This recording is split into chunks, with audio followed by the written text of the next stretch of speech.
So welcome back again. In the previous video we have seen some important headings from H1 to H6.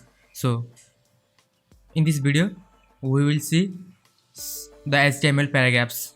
What is HTML paragraph and how to use the HTML paragraphs. So HTML paragraph हरुलाई चाहिँ राख्नको लागि चाहिँ हामीसँग HTML चाहिँ p element भन्ने हुन्छ. यो p element को थ्रुबाट चाहिँ हामीले कुनै पनि paragraph राख्न सक्छौं. Suppose this is a paragraph. So this is a paragraph भनेर मैले हाने र मैले सेभ गरे. गो लाइभ मा क्लिक गरे र हाम्रो सर्भर स्टार्ट भएको छ. Let's open with this open live server. Okay, this was heading and this is a paragraph. Okay, what I want to do is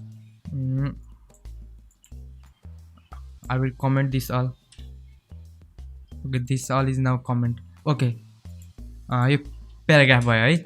अनि अर्को कुरा के आउँछ भने प्याराग्राफहरु लेख्ने बेलामा जस्तै हामीले कुनै पनि प्याराग्राफ लेख्ने बेलामा यदि अननेसेसरी जस्तै अब मैले सेम कुरा है त दिस इज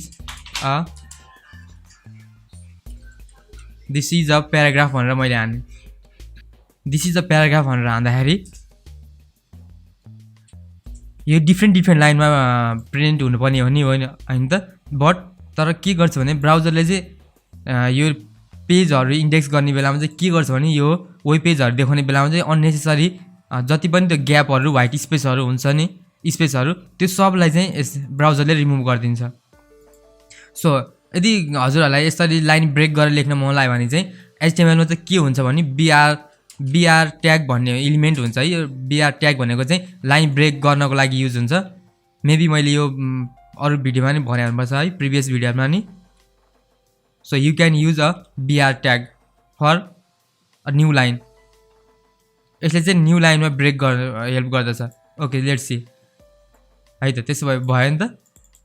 अनि HTML प्याराग्राफहरु चाहिँ सधैँ न्यू लाइनबाट एड हुन्छ र सम मार्जिन यसले चाहिँ ब्राउजरले अटोमेटिकली नै दिन्छ. ओके, अब HTML को प्याराग्राफको कुरा गर्दै गर्दा के हुन्छ नि जस्तै अब हाम्रो वेबसाइटहरुमा कतिपय कुराहरुमा हामीले के राख्न मन लाग्छ भने हामीलाई चाहिँ पोइमहरु राख्न मन लाग्यो भने चाहिँ कसरी राख्ने भनेर चाहिँ कुरा आउन सक्छ. For this let me take one poem. Beautiful poem.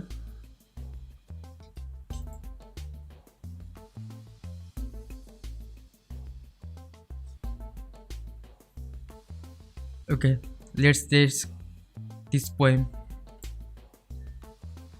William Shakespeare को पोइम रहेछ.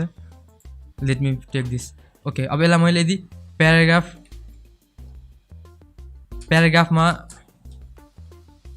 यसलाई मैले प्याराग्राफमा राखे भने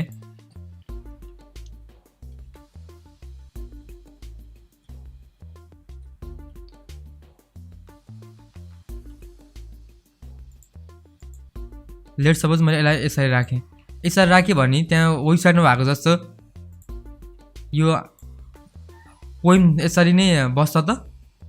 what do you think? Okay, हेरौँ त त्यसरी बस्यो त बसेन नि, सिंगल लाइनमा बस्यो नि है.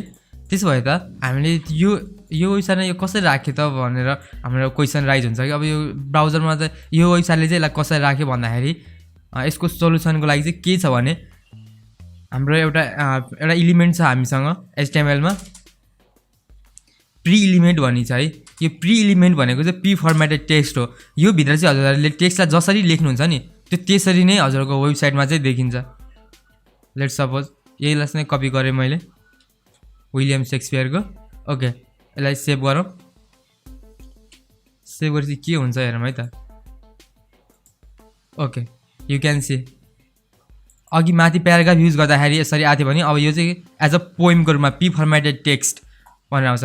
सो यदि हजुरहरुलाई पोइमहरु कुनै पनि त्यसरी राख्न मन लाग्यो भने चाहिँ प्री फर्मेटेड टेक्स्टमा you can use like this. Pre formatted text भित्र यसलाई र्याप गर्न सक्नुहुन्छ.